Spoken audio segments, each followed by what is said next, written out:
Before I tell you what happened, let me introduce myself properly. My name is Orla. I am 21 years old and I am currently a university student. My life is a bit complicated. My parents divorced ages ago, so our family is split in two. I live with my father here in Atlanta, while my mom and my younger sister Rowan live in the suburbs of Denver with my grandma. To my mom, I have always been the problem child. She thinks I am the idle one who just parties around with boys, while Rowan is the obedient, hardworking, and perfect daughter. But in reality, I am usually just drowning in schoolwork. Anyway, the story starts early one morning. My phone started ringing loudly, waking me up from a deep sleep. I felt so annoyed. I scrabbled around the messy bed sheets to find the phone, wondering who was calling me at this hour. My mom asked if I was still listening. I started and quickly picked up the phone again. Then her voice suddenly softened. She told me that surely I must have a boyfriend by now, so I should bring him along to the wedding. I wanted to laugh. A boyfriend? But I knew arguing was useless. I just hung up the phone, feeling frustrated. I sat there thinking. It has been a long time since I met my grandma, so I didn't mind paying a visit on this occasion. But the big problem was the plus one. Where was I supposed to find a guy on short notice? I decided to take a risk. I flew back to my hometown for the wedding. As I stepped out of the airport, I took a deep breath. It had been a hot minute since I was last here. I looked around the arrivals area and spotted him. He walked over to me. Then he spoke gently, apologizing for keeping me waiting. He even called me gorgeous, took my heavy suitcase to put it away, and opened the car door for me. Let me introduce you to my boyfriend. His name is Paul. He is actually just a local college boy whom I found on the internet and hired. Even though we are strictly on business terms, I looked at him and smiled. He was handsome, gallant, and polite. I really felt like I had hit the jackpot with this one. As we pulled up to the gate of my grandma's house, I felt a wave of nostalgia. I saw my grandma waiting outside, and standing next to her was a guy. I figured he must be my future brother-in-law. I was so happy to see her that I immediately ran over and gave her a huge hug. Grandma smiled brightly, but then she said something strange. She welcomed me back, but she called me Rowan. She pointed to the guy next to her, whose name is Mata, and said he had been waiting for me. She even pulled us closer together and declared that we were a match made in heaven. I froze. Was she confusing me with Rowan? I was about to correct her, but suddenly, this random guy Mata made a move. He boldly wrapped his arm around my waist and pulled me tight against him. I could feel his grip, and it made me uncomfortable. He looked right at me and agreed with Grandma, saying that we were indeed a charming couple. Then he had the nerve to call me honey. Excuse me, I thought to myself, where exactly is he putting his hand? And is his eyesight just as bad as Grandma's to think I am Rowan? Just then, the real Rowan stepped forward, but instead of clearing things up, she just smiled at us. Then she did something even weirder. She walked over to Paul, my hired boyfriend, and linked her arm with his. She cheerfully introduced him to Grandma as her boyfriend, and asked if they looked great together. Poor Paul just stood there, completely frozen. He had no idea what was happening. Honestly, neither did I. I felt like I had been zapped into some parallel universe. Suddenly, Rowan grabbed my arm and dragged me across the garden to talk privately. She finally explained everything. She told me that Grandma had been diagnosed with Alzheimer's disease. It had progressed so quickly recently. Sometimes she forgets things, and other times she remembers. But she muddles up everyone and everything. Rowan explained that they didn't want to upset or confuse her, so Mom and Rowan decided to just act according to Grandma's memory. That included this whole wedding charade. And of course, that Mata guy isn't even her real fiancé. He is just a close classmate helping them out. Then she dropped the bomb. She said that since Grandma is confusing the two of us, the lead role in this wedding play is mine now. I couldn't believe it. I knew Grandma's memory was deteriorating, and that sucks. But was a fake wedding really necessary? Also, the thought of pairing up with that rude Mata guy made me feel sick. I shook my head violently at Rowan. No way was I doing that. Suddenly, Mata appeared behind us. He looked serious and told me to listen to my sister because everyone was doing this for Grandma. He even called me kid. I decided this guy needed to know his place. But before I could jump at him, both my parents appeared. Instead of helping, they started lecturing me. I stood my ground and refused to listen, telling them that faking a marriage was ridiculous. My mom looked at my dad and sarcastically asked if he was happy now that his little girl was acting spoiled again. My dad immediately fired back. He defended me, saying he raised me just fine. Then he blamed Mom, saying that if she had taken care of Grandma better, she wouldn't be this way. I let out a deep sigh. Not again. They only see each other once every couple of years, but the bickering always starts almost instantly. Suddenly, Grandma approached us. She looked surprised and asked what was going on. She said she was confused because my parents had never been at odds before. At the sight of Grandma, my parents did a complete 180-degree turn. A moment ago, they were screaming their heads off at each other, but now they were all smiley and lovey-dovey. It was so ridiculous to watch, but then a sad realization hit me. Did Grandma really not even remember that my parents were divorced? Her condition seemed to be just as bad as they said. I looked at her confused face and realized I had no choice. I had to go along with their plan to make her happy. However, I am no professional actor. Constantly improvising to match Grandma's fading memories was not going to be easy, especially when I was stuck with the annoying Mata as my scene partner. My mind was racing with so many thoughts that I couldn't sleep properly. So I got up extra early and went for a stroll in the garden to clear my head. It was quiet and peaceful until out of nowhere Mata ran up to me and grabbed my hand. He looked at me with this cheesy smile and asked if I had slept well, calling me bae. I stared at him confused and annoyed. Who was he acting for in this empty garden? There was literally no one around. I thought this was just a pathetic excuse to touch me. I forced my hand away from his grip, ready to tell him off. But then he dared to lean in close and whisper right into my ear. He told me to hush because Grandma was watching us from the upstairs window. My skin crawled. I looked up at the window, but I couldn't see anyone. I just thought to myself, what a creep. Later that day, things got even more awkward in the dining room. Rowan had said she wanted to please Grandma, but actually, she wasn't even a little bit cooperative. Lunch was a nightmare. I had to sit there and squeeze out a fake smile while Mata spoon-fed me soup like I was a toddler. It was humiliating, but I did it for the role. Meanwhile, Rowan was being completely cold and distant toward Paul, her supposed boyfriend. I decided to give them a nudge. I winked at Paul and loudly mentioned that my sister also likes being fed. Grandma immediately chimed in, agreeing that it was Rowan's favorite dish. Paul got the point right away. He scooped up some soup and gently offered it to Rowan while Grandma watched expectantly. But for some reason, my sister seemed irritated. She rudely shoved his hand away and claimed she was allergic to it. I couldn't believe my ears. That was total nonsense. I grew up with her. She has never been allergic to that soup. Grandma was obviously discontent hearing that lie. She sighed loudly and stood up to leave the table first. As soon as Grandma left the room, I couldn't hold it in anymore. I shouted at Rowan, asking what the matter was with her. I told her she didn't have to look so annoyed in front of Grandma, and asked why she couldn't just work with Paul. Before Rowan could answer, Mom interrupted. She defended Rowan, saying that is just how she has always been. She claimed Rowan is shy and couldn't open up easily to strange guys the way I can. I felt a sting in my chest. What did she mean by that? It sounded like another dig at my lifestyle. Before I could reply, Dad came to my defense. He asked Mom how she could say that, pointing out that I was trying my best to play my part so Grandma wouldn't suspect a thing. Mom shot back, sarcastically asking if he thought they were doing great while she and Rowan were just ruining everything. And there they went again.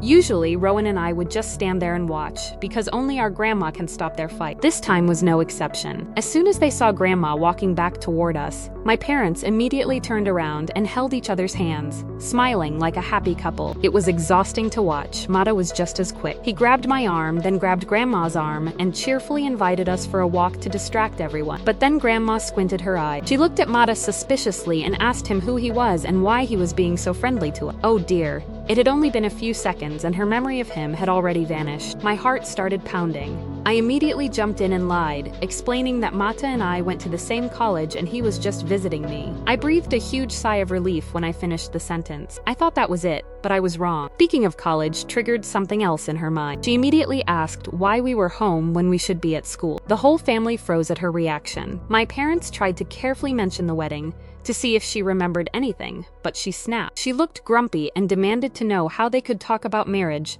when her 2 grandchildren were still of school age. She asked if they had lost their minds. I stood there stunned. In her mind, we are back in high school now. So the next morning, I had to actually go to the university with Rowan. But here is the cherry on top. Grandma insisted we ride this tiny, ancient pink bicycle together, just like we did when we were kids. I felt my face burning with embarrassment. I mean, imagine 2 grown adults squeezing onto a child's bike. Students were turning their heads to look at us and giggling as we wobbled past. But how could we refuse? Grandma was trapped in her old memories, and we couldn't break her heart. I spent the whole day just wandering around the campus, waiting for Mata and Rowan to finish their classes. It was so boring. Suddenly, I spotted Paul standing near a building, surrounded by a group of giggling girls. I walked up to him and asked what he was doing there. He looked completely startled to see me. He stammered a bit, claiming that he was just giving directions to some freshman. Then, he said that he was actually waiting to pick up my sister. I thought to myself that Paul must have a real crush on Rowan to wait around like this. I decided I had to help my timid-as-a-hair sister seize this opportunity. So I dragged Paul to the lecture hall just as the class was wrapping up. I practically pushed Rowan toward him,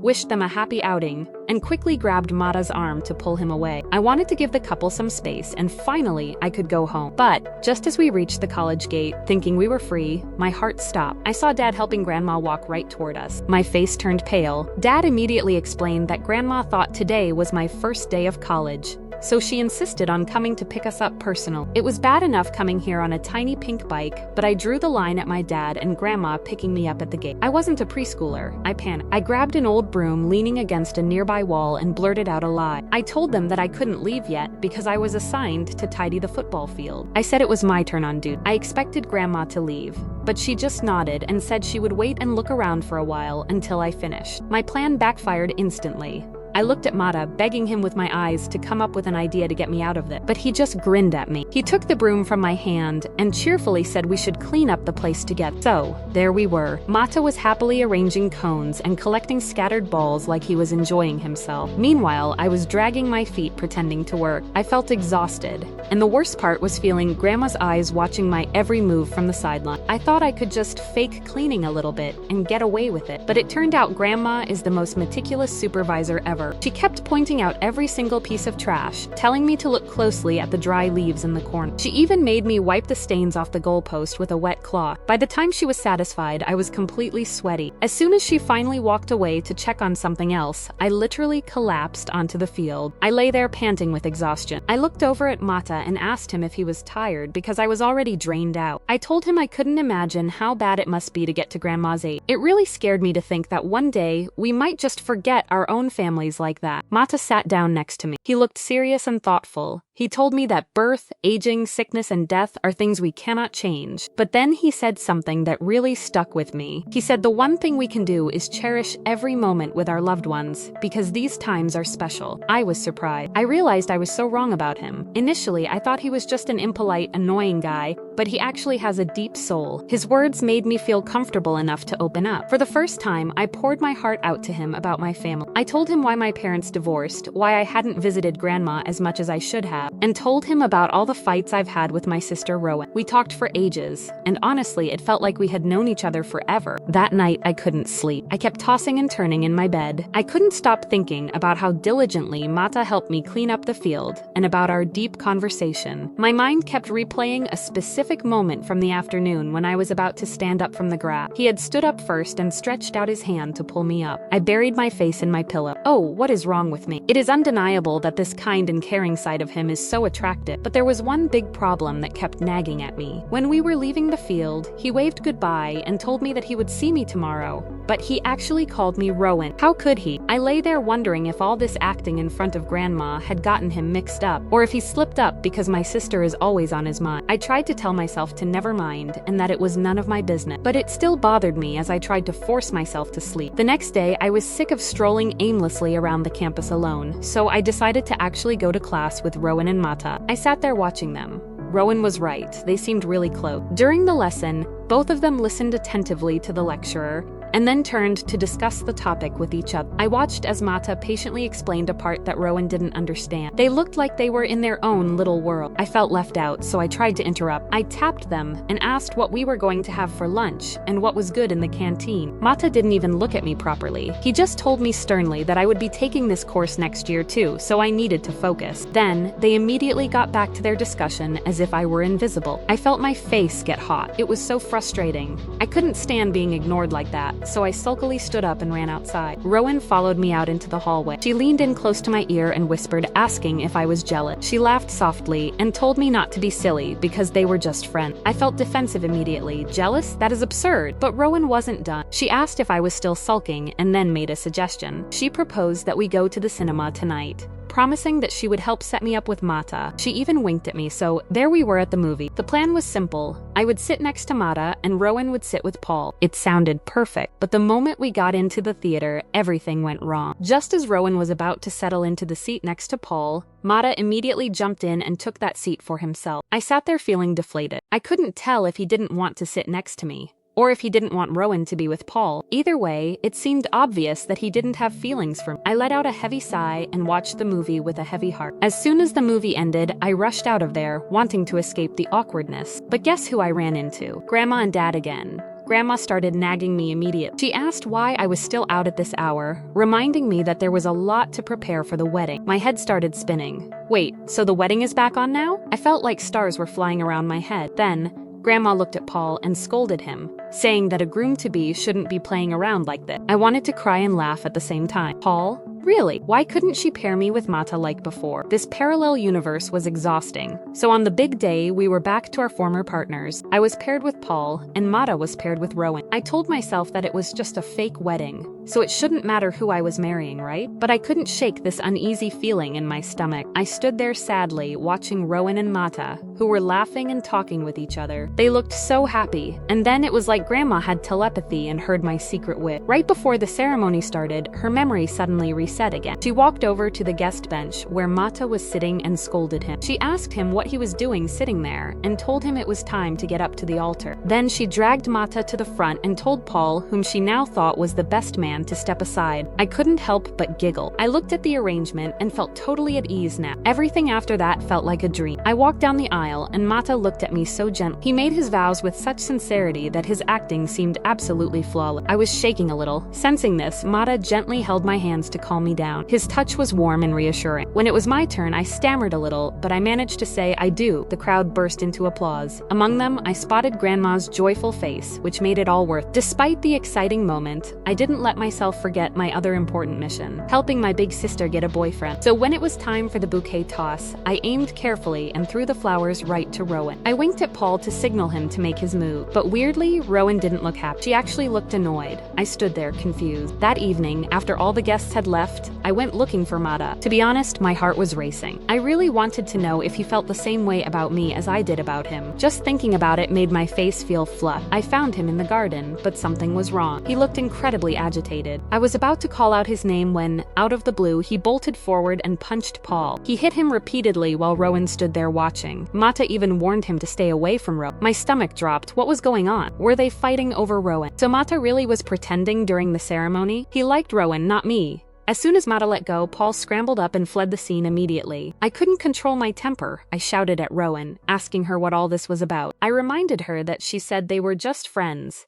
But friends don't get jealous and punch people when someone else flirts with you. Rowan hesitated and tried to tell me that it wasn't what I thought. I thought she was trying to fool me again. I turned around, intending to chase after Paul to check on him, but a hand grabbed mine firmly. It was Mata. He looked me in the eye and told me that Paul is not as kind as I think he is. Then, everything came out. It turned out that the reason Rowan was so awkward around Paul was that he was always trying to touch her inappropriately. Not only that, but girls on social media were calling him out for taking advantage of them and cheating. Both Mata and Rowan knew about his bad reputation, but they tried to put up with it for the sake of the wedding. However, Paul kept crossing the line, so today Mata decided to teach him a lesson. Mata explained that his behavior at the movies and just now was simply to protect his friend. I felt terrible. I didn't know he had done so much to protect my sister and my family. I gave him a look full of gratitude. Suddenly, Grandma appeared. She asked how I was here. She asked if it wasn't still the school year. I froze. She called me by my name. She called me Orla. She even questioned who Mata was. Her memory seemed to be back perfectly. Thinking our grandma had recovered,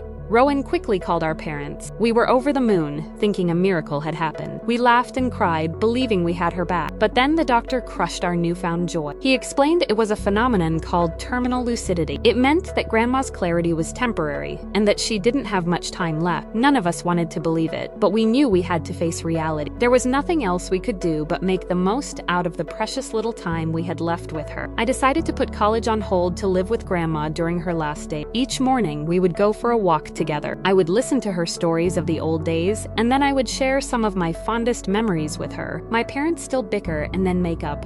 I guess some things never change, but Rowan and I are getting along much better. It turns out we have more in common than we realize. And Mata? He still comes over to visit Grandma often. Then one day, we were all sitting together. Mata and I were looking at each other tenderly as he was saying goodbye to me. Suddenly, Grandma shouted out loud. She asked where he thought he was going. She said we still had loads to prepare and asked if we thought the wedding was a joke. Wedding again, we froze and looked at each other until Grandma yelled at us a second time. But this round, I realized maybe Mata and I wouldn't need to act anymore. I looked at him and asked if he was ready to take a vow again. He looked back at me with so much love and replied that said of course he was. He said he is always ready to say those words to me every single day. Looking back on this crazy family reunion, I realized something deeply ironic. We spent days acting, pretending, and staging a fake wedding just to keep Grandma happy. But in the middle of all that faking, I found something incredibly real. I used to think my family was just broken pieces, divorced parents who couldn't stop bickering, and a sister I had nothing in common. But seeing my parents hold hands again for Grandma's sake, and watching my shy sister try so hard to be brave, it changed everything. We put aside our egos and our differences to create a beautiful moment for someone we love. Grandma might forget this wedding tomorrow. She might forget my name again, but that doesn't make what we did meaningless. Love isn't always about holding on to the past. Sometimes, it's just about making the present moment beautiful, even if it only lasts for a heartbeat. We learned that memories might fade away like mist, but the feeling of being loved, that stays forever, so don't wait for your family to be perfect. Just love them right here, right now, before the sunset.